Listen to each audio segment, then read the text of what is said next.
ఒక అడవిలో ఒక పెద్ద చెరువు ఉంది. దానిలో చాలా చేపలు ఎంతో కాలంగా నివాసముంటున్నాయి. ఆ చెరువు అడవి లోపల ఎక్కడో ఉండటం వల్ల చేపలకు శత్రువులు లేకుండా హాయిగా ఉండేవి. ఒకరోజు ఆ అడవి మీదగా ఎగురుతున్న కొంగకి ఆ చెరువు కనిపించింది.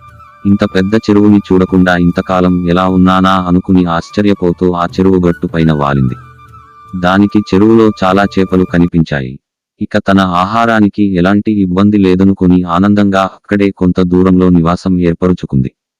ప్రతిరోజు 3 పూట్ల హాయిగా చేపలను తింటూ కాలం గడుపుతుంది. ఈలోగా చేపలు కంగారు పడటం ప్రారంభించాయి. ప్రతిరోజు తమలో కొంతమంది కొంగకి బలైపోవడం చేపలకి భయం కలిగించింది.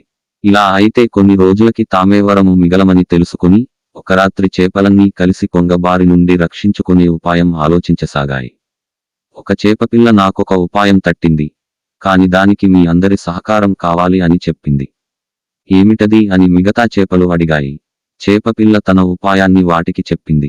ఆ మరుసటి రోజు ఉదయాన్నే చేపల్ని తినటానికి కొంగ చెరువు వద్దకు వచ్చింది.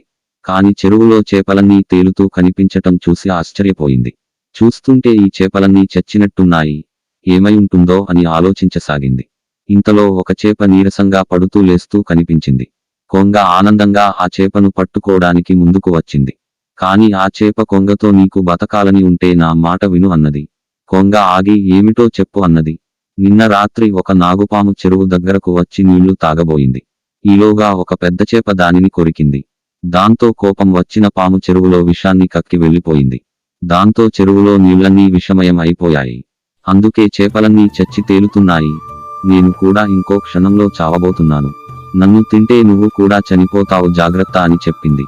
దాంతో భయపడ్డ కొంగ ఇక ఆ చెరువులో తనకి ఆహారం దొరకదని తెలుసుకుని మరొక చెరువును వెతుక్కుంటూ వెళ్ళిపోయింది. చేపపిల్ల పాచిక పారినందుకు చేపలన్నీ ఎంతో సంతోషించాయి.